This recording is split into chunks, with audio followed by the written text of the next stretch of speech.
Saludos, bienvenidos a Palante Boricua con el auspicio de Coca-Cola y de Claro de Puerto Rico. Hoy me visita una persona que no está por ahí muchas veces.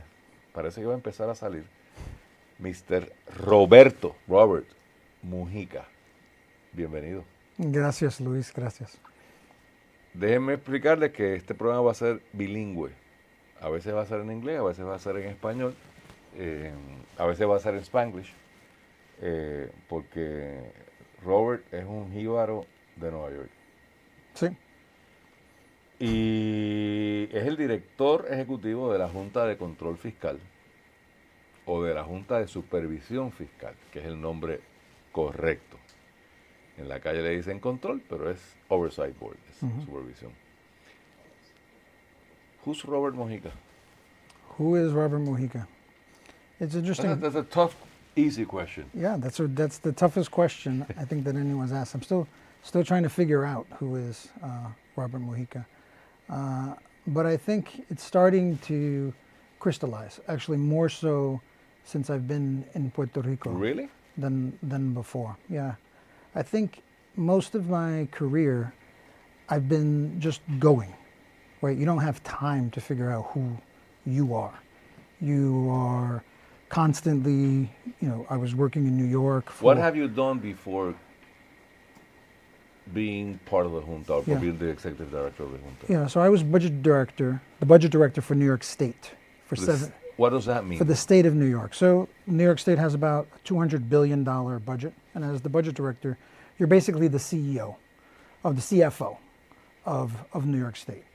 And I worked for the governor at the time who made that position even more so. I was doing beyond budget. I was doing also every kind of policy decision in the last 7 to 10 years. What do you mean with policy decision? So almost every law that was passed in New York State, I had some, I touched on it at some point. If it spent money, it went through me. If it didn't spend money, I was usually in the room, during the conversations. And the reason I say that is because when you ask, who am I? You're running at 100 miles an hour for 7 years. I worked for a governor who was two governors. First one was Cuomo, second one was Hochul. But they're nonstop. There is no break, 24/7, 7 days a week. So when you ask who you am, it's hard to know who you are because I was doing so much for the people of New York State, for the governor, for all those years, that it was hard for me to stop. The pandemic, actually, we discussed this a little bit earlier. The pandemic was a time where actually I had some time because nothing else was going on. Everything slowed down. Everything slowed down except I went to work every day. And I was with Governor Cuomo during his press conferences, which happened every single day for 200 days in New York. A lot of people saw them. Behind the scenes, we would meet 6, 7 o'clock in the morning in his office, do the press conference. Press conference was over, we did some work, and then I would go home because everything was shut down. And my home at the time was actually a small, non-working farm in upstate New York. Because you worked in Albany, I would imagine. Because I worked in Albany. I rode my motorcycle from my house. You ride motorcycle? I ride motorcycles, yes. What bike do you have? I have 2 Ducatis. Jesus Christ! Yeah, I have. I hope you have a good life insurance and health insurance. The good thing about the motorcycle riding is that when you're riding, you can think of nothing else. It's purely being in the moment. And I would ride my motorcycles to the Capitol in New York during the pandemic. It's the only thing you get to do that was kind of fun. And then I would ride home, and then I would be back, back on the farm. Didn't they look you weird? Yeah, here comes the most powerful person in the state in terms of budget. Yeah. In a Ducati. Yeah. There was one time, which actually no one knew that it was me riding it. And then one day, some reporters actually took a picture of the bike sitting on the ramp where the governor parks his car, and then I had my spot. And it was a red Ducati sitting in that parking spot. And it became, is the governor riding a red Ducati? Who's driving it? And then we had to expose me as the motorcycle rider. Did you bring the Ducatis to Puerto Rico? I have not. It's something that I'm still considering. With the potholes here, watch out. I actually, years ago, when I would come to Puerto Rico and visit my family, there was a Ducati dealership actually in Puerto Rico. And I would rent one. And I would ride it all around. I would ride it to my grandmother's house in Arecibo. And You're I'd from ride Arecibo, right? I mean, your family's from Arecibo. My family's from Arecibo, in El Campo. I say the mountains, and my mother says, she corrects me, and she says, you're from El Campo. El Campo. El Campo. El Campo de Nueva York, el Campo de El Campo de Arecibo. Arecibo, sí. Y, where were you born? I was born in Williamsburg, New York, in Brooklyn, New York. Okay. So I was born there, because that's where my parents first moved when they left New York. They went to Williamsburg. Are your parents from New York or from Puerto Rico? I mean, Both. were they born in where? Both of them were born in Arecibo, but they didn't meet until they were in New York. So it just so happened, my father grew up on the beach, my mother grew up in El Campo, and they never met. They just met in Williamsburg. Are both from Arecibo? Both from Arecibo. Pero uno de la playa y otro del El campo. otro del campo, sí. Okay. So I guess you got the best of the two worlds. I had the best. I had the best of both, and I really enjoyed it. I really enjoyed that time. How did you end up in politics in New York? So, I never intended to be in politics or budgets. I went to the City University of New York for undergraduate. Then I went to graduate school, the University of Pennsylvania, and then, like many people, I thought maybe I'll end up working in Wall Street. It was a time. But you did study. What did you? I studied finance. Finance. So I studied, yeah. Undergrad was sociology. Actually, I enjoyed people. Liberal arts. People, liberal arts. Yes. I always say the budget is more of an art form than a science, and I still believe that to this day. It's more art. So I went to sociology degree. I got a graduate degree in finance, and then I went to law school. In UPenn? In New York. I went to graduate school at UPenn, and then I went to law school at the University of Albany. And my point was I worked for someone who worked in Albany, so I figured I'd go there for 2 years and then go back to New York City.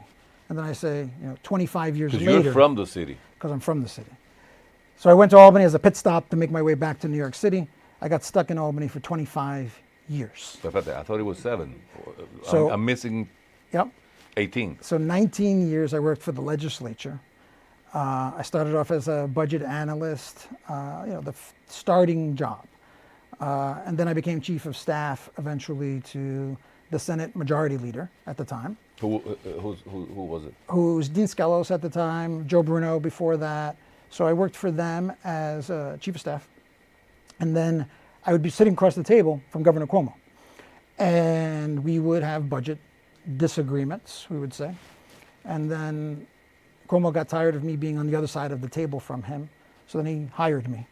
And then I switched sides of the table and I worked for him. So I actually was working for Republicans when I worked in the Senate. And then I ended up working for the Democratic governor. Is that right? The Democratic governor. Are you a Republican or a Democrat? I'm registered as a Republican. I worked for 7 years as a budget director for 2 Democratic governors. And one of them very Democratic. One of them's Cuomo. Mm-hmm. Yeah. And I think the reason I was able to do that is because, the numbers are what they are, right? It's not political. Well, that's not true. Well, what you do with them is, I think what people respected, and the reason I was able to do that, it's very unusual, right? That you can work for Republicans and then go work for the Democrats. But I think what people found out it's more about integrity and honesty and being able to work out differences. And I was able to do that between Democrats and Republicans. I always did deals with the governors, and I helped them actually get deals with the legislature. So I brought that, over to the State House when I was there, and I enjoyed it. I had a lot of fun, but it was all-encompassing every day. You couldn't really do anything else.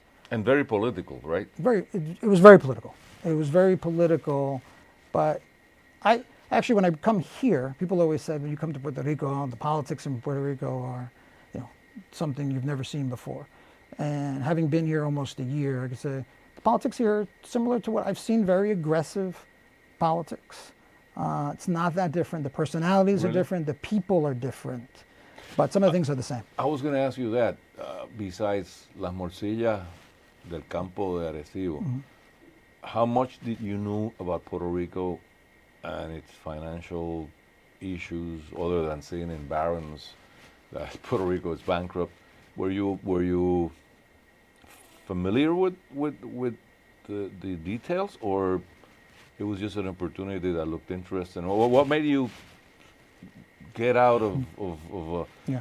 tough milieu, if you want, from what you have described, but it was your world. Yeah.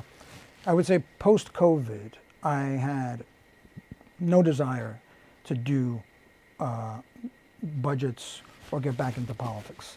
My view was... So you chose to come Yeah. and deal with Puerto Rico. So, exactly. That's why I say I that have a good psychiatrist for you. thought I was done. I thought I was going to be on the farm, running that place. We have a couple of, as a little retreat. You mean the farm upstate? The farm upstate. Let's go. Let's take a break, Yeah. and we'll come back to the upstate farm that I suspect hasn't seen you in a while. Okay.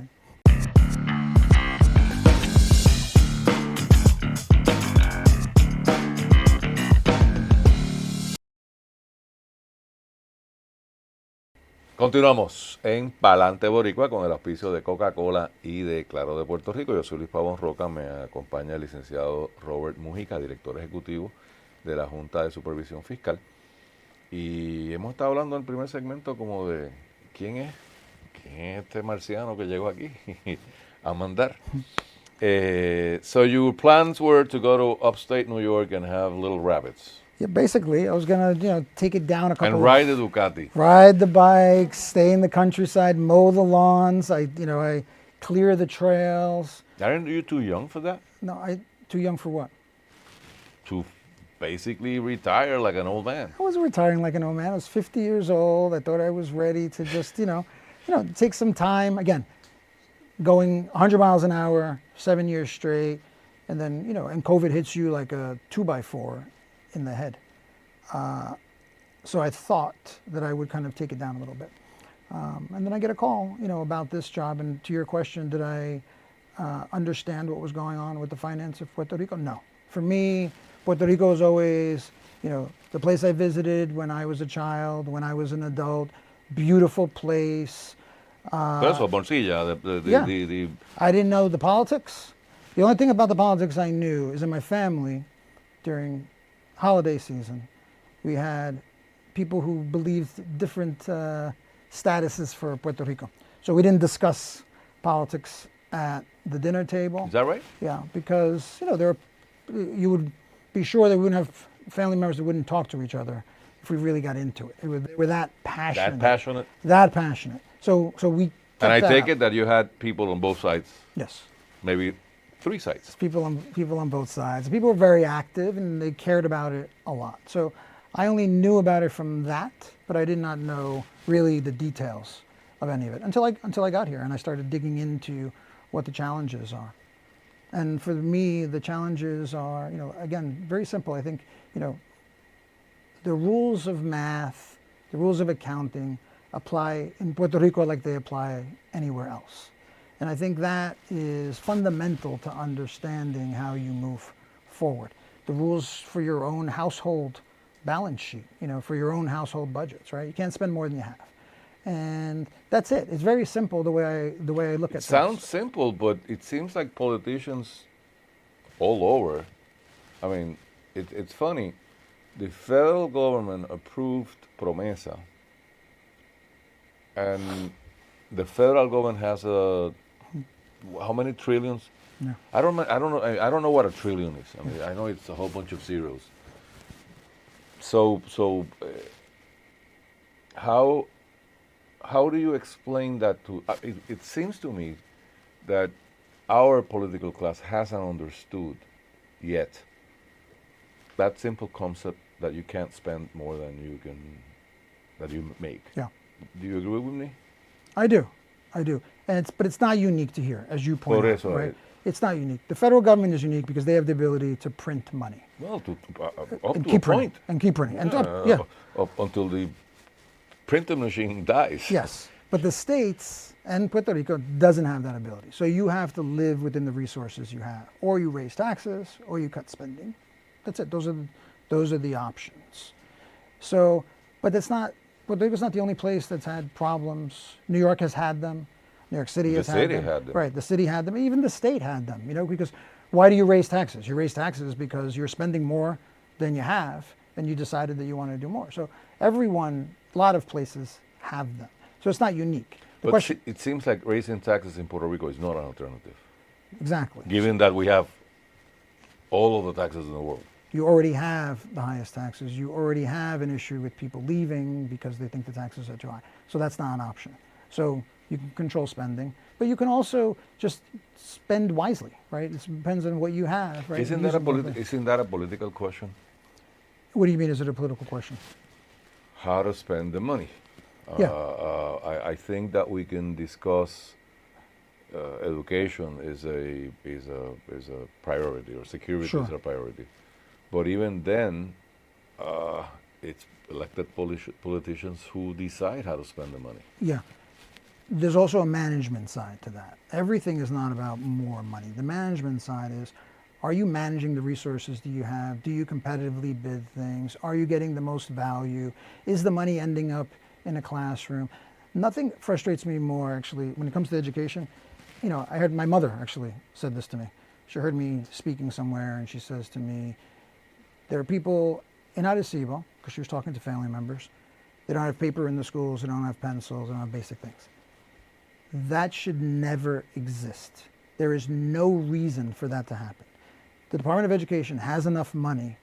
There's not a shortage of money to buy pencils. There shouldn't be a shortage to buy paper. Then what's the problem? That's a management issue then.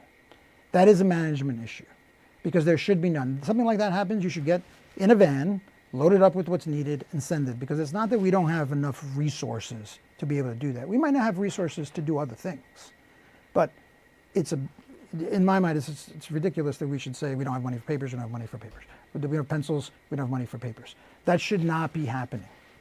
I totally agree, but it has always happened.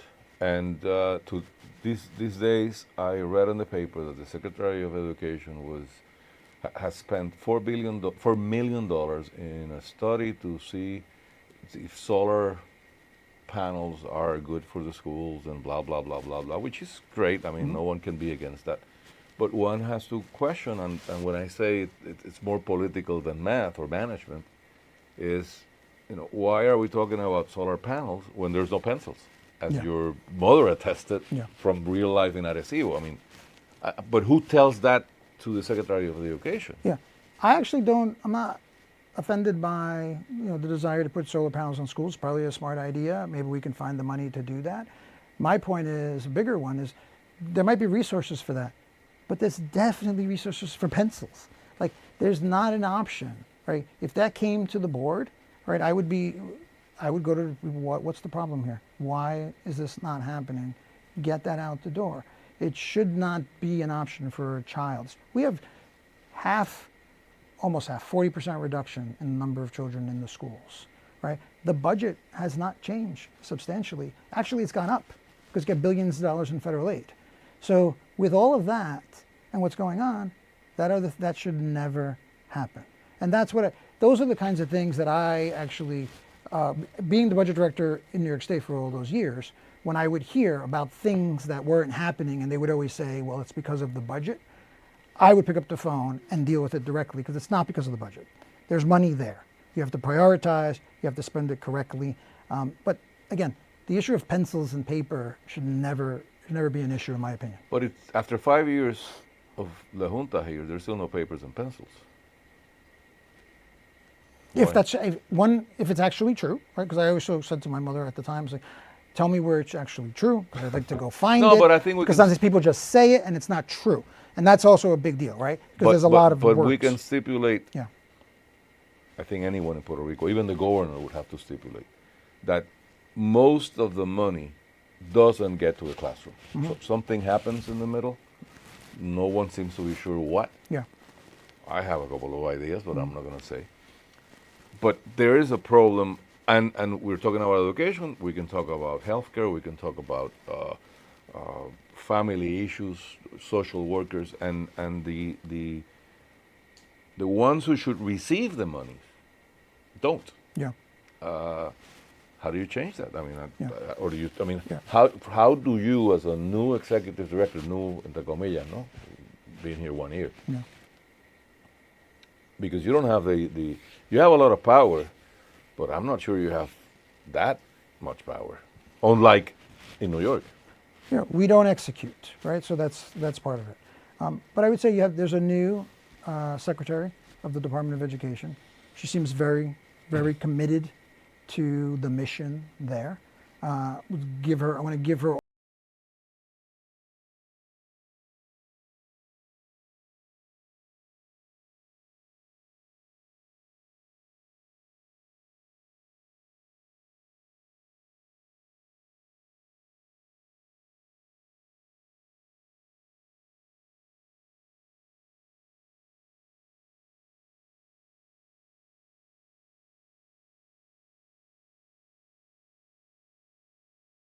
Let's take a break and we'll come back.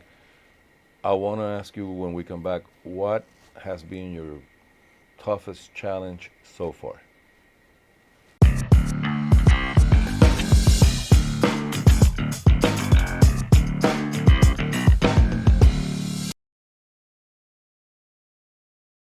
Continuamos en Palante Boricua con el auspicio de Claro de Puerto Rico y de Coca-Cola. Nos visita el licenciado Robert Mujica, director ejecutivo de la Junta de Supervisión Fiscal, o la Junta de Supervisión Fiscal, se me confunden los nombres.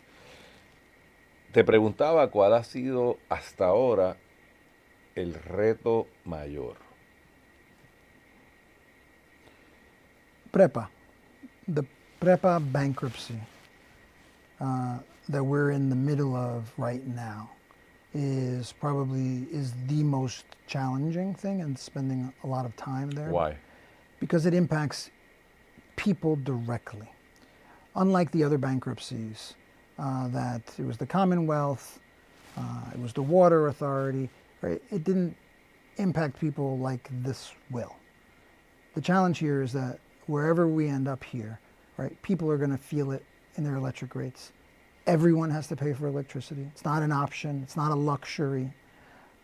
And it's unfortunate that the people have to pay the price for the mismanagement and bad decisions that were made before them. They're not responsible for them. They shouldn't have to. But unfortunately, that's where we are. So trying to minimize, right, that impact for the people who are impacted the most, the lowest income, who have to pay. I think we have a plan that does that, but people are going to have to pay. The bondholders have some rights, and we have to deal with that as well. But that's the most challenging for me, because trying to balance that, right? It's hard for me to go and say it's okay that you're going to pay more, because I don't actually feel that it's okay that you're going to have to pay more. Well, one of the problems is that we're paying a lot of money for electricity, given that we are an island. That's a problem. Dependency on oil, no nuclear energy, negligible amounts of other than oil. But it seems that, I mean, we have heard horror stories, and that goes directly to economic development, to making a viable society. I mean, can it just be fixed from a financial point of view, or do we need to do something else? Because Luma, you guys brought over Luma. Mm-hmm. Most people are not happy with Luma. Let's do that. So that's as objective as I can attempt to be. Genera is dealing with, again, this old story of, we have old machines. Well, you knew that, and you're there, and there doesn't seem to be improvement. Or do you think there's an improvement, and you're just not able to grasp it? I think there's been some improvements, but let's understand how we got here. We got here through decades of lack of investment and bad choices. We know that system didn't work, and it resulted in the highest prices. And it's not just because we're on an island. That's a factor, but it's not the reason. You bring in the private operators, they have to be held accountable. This is not, you give them a pass. Private operators come in, give them a little bit of time, and then they have to show results. And we all need to hold them accountable. But it seems that no one is holding them accountable, or do you feel that they are? There's actually some conditions. One is, while PREPA is still in bankruptcy, some of the milestones, there are specific metrics that say that once you're out of bankruptcy, you have to meet these milestones. While you're in bankruptcy, right, those don't kick in. So that's number one. It's important to get PREPA out of bankruptcy. But I do believe that we can get the rates reduced. The movement towards renewables is very real. Puerto Rico is uniquely situated to A lot of sun. a lot of sun all day long. But isn't that a double-edged sword? Yeah. The more people that get off the grid or go into solar, the less people paying for your bondholders and your operation and the disaster. I mean, If they're doing rooftop solar, which doesn't actually work for the entire island, right, where the population center is, all the buildings, you can't really do rooftop solar. So utility scale is important. But the reality is that it can reduce the cost. It's important to accelerate that. I view everything as an operations exercise. It's a management exercise. It's an exercise in execution, right? Plans, reports, this is what we want to do, that's all fine. But unless you actually get things done, it's meaningless. It means nothing. And people have lost patience. So I understand completely how people feel about whether it's the current operators, or it's the former operators. People don't want to hear who's to blame, this one. correcto, they right? want electricity. I just want to change.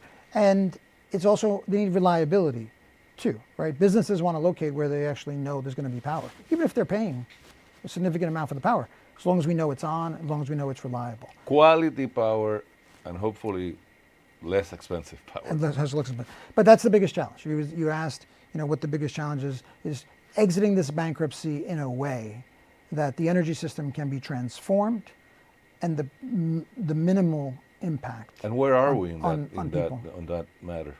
We have, there's a public confirmation hearing in front of the court here in Puerto Rico in March. And that is, hopefully that'll be the end, although I don't think it's going to be, because there are a lot of bondholders who are not happy with what we've proposed, and they are going to appeal it, the decision, whatever decision comes out. But this is the same hearing that has been postponed a couple of times, right? Yes. Yes, it has been postponed a couple of times, partially because the facts changed. And when the facts changed, the board changed and lowered the amount. At one point, we were going to pay back 70, 80% of the debt. Now our current plan is down to 20%. And that's because we don't think that people can afford any more. Many people will say, we can't even afford that much. Can we afford that much? No, I don't think nobody wants to pay a dollar more. I think we have to deal with the court and what the court orders. And then once it's settled, let's try to make it as affordable for people as possible. And there are lots of different things you can do, but let's get out of bankruptcy first. You mentioned something before that I want to go back because I have to disagree. You mentioned that there were two alternatives. One, to manage a budget, you raise taxes or you cut spending. But there's a third alternative, which is you increase the taxpayers. You create not increase taxes, but bring in more people who do productive things that generate income, that generate taxes. Expand the base. Expand the base. Expand the base. Which is a whole chapter 5 in Promesa. It seems like the Junta has been very timid in using whatever force there is or whatever tools there are on chapter 5 and in moving the government to promote real economic growth. It seems to me that the government is content that we have, as Carl Sagan would say, billions and billions of dollars coming in because of COVID and Maria and what have you. So there's money going around, but that's not economic growth. And and I don't see any movement in that direction. Is the Junta going to do something about that? Is that something in your mind, or you just want to deal with cut spending and or increase taxes? No, there's like four things I think that you have to do, and some of them might be sequential, although they can start together. The first was you needed to cut the debt because there was no way to pay it, right? The second was you needed to control spending. So the board has done that. Some people were not happy with some of those reductions. The next step is restore fiscal responsibility. That means it shouldn't be the board controlling spending. It's got to be the legislature.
Que el gobierno, no la Junta, asumiera un rol de responsabilidad fiscal, que significa sencillo. Usted no puede gastar más de lo que tiene. Cosa que a los puertorriqueños nos gusta dar el tarjetazo y me voy para Disney y la última la paga el diablo, pero bueno. Economic development. Why is that something that is on your agenda? Yeah, so that's the third. I said restore fiscal responsibility, get the legislature to understand, and that means you have to build the institutions. Long-term budget planning, all things that are not sexy, they're boring, but you need them and every place has them. And then the other part of that is economic development. You need to grow the economy because right now everything's being floated by the federal funds. The federal funds make everything look a lot better than they are, but there's softness underneath. I'm very optimistic about the future of Puerto Rico, but it means you have to actually do things. You have to make change. And I think the board has a role in doing that. And they haven't before. They haven't. They haven't. It's true. And they haven't before because they were focusing on the bankruptcy, right, and focusing on getting budgets that were completely out of control. Now that that's done, we now can make investments. Make investments in the people, make investments in the important essential services, and on the economic development side, figure out how we can get companies to come here, the companies that are here to stay and grow, and people to find jobs here. And that's, the big term economic development, what does that really mean? There are so many plans in Puerto Rico, economic development plans. Every 6 months, every year, somebody produces a plan for Puerto Rico, and nobody executes on the plans. So what we have to have is a real dialogue. It doesn't matter what party you're in. It doesn't matter what political season we're in.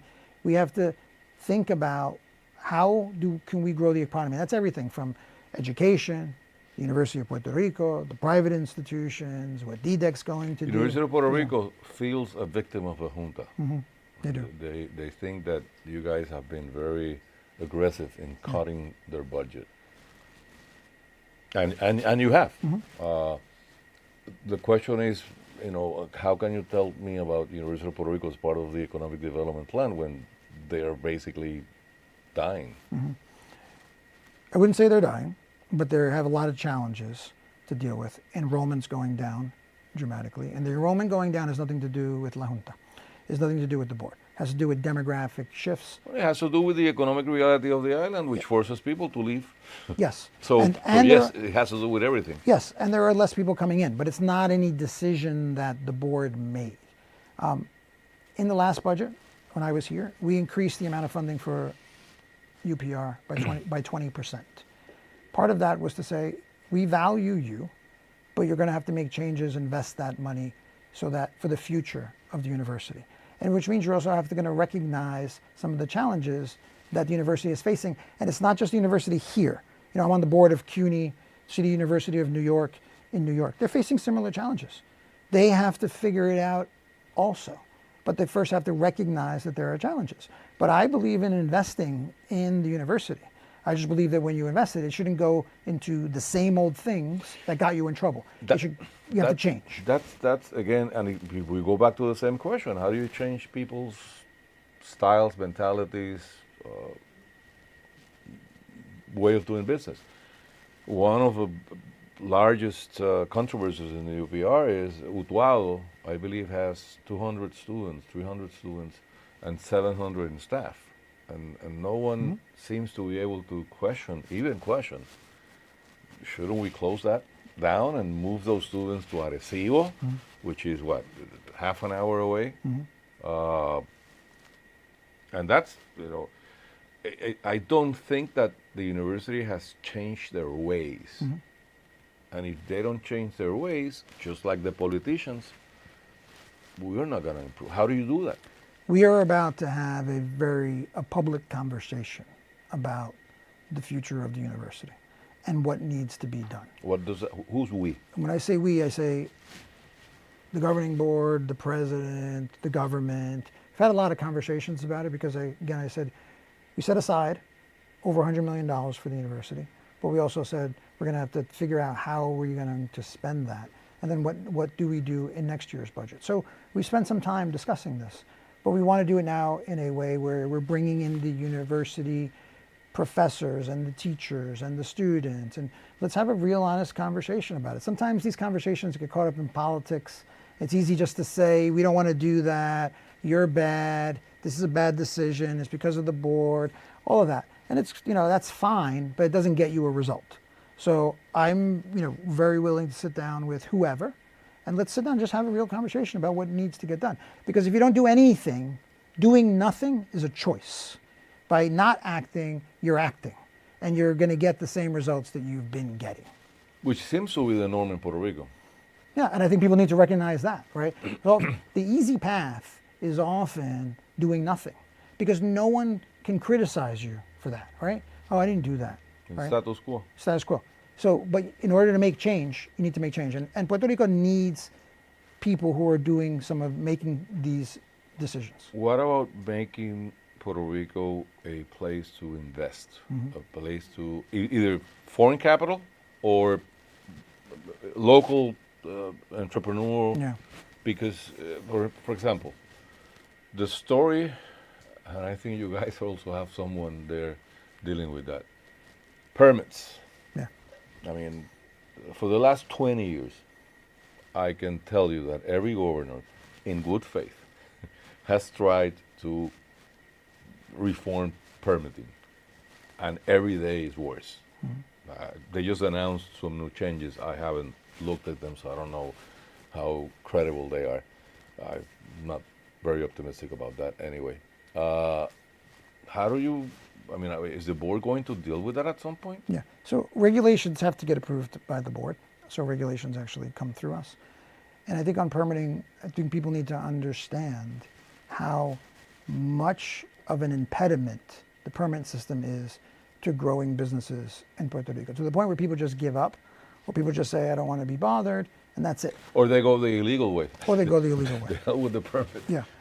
So I think one is that we can't be okay with, doing things around the edges.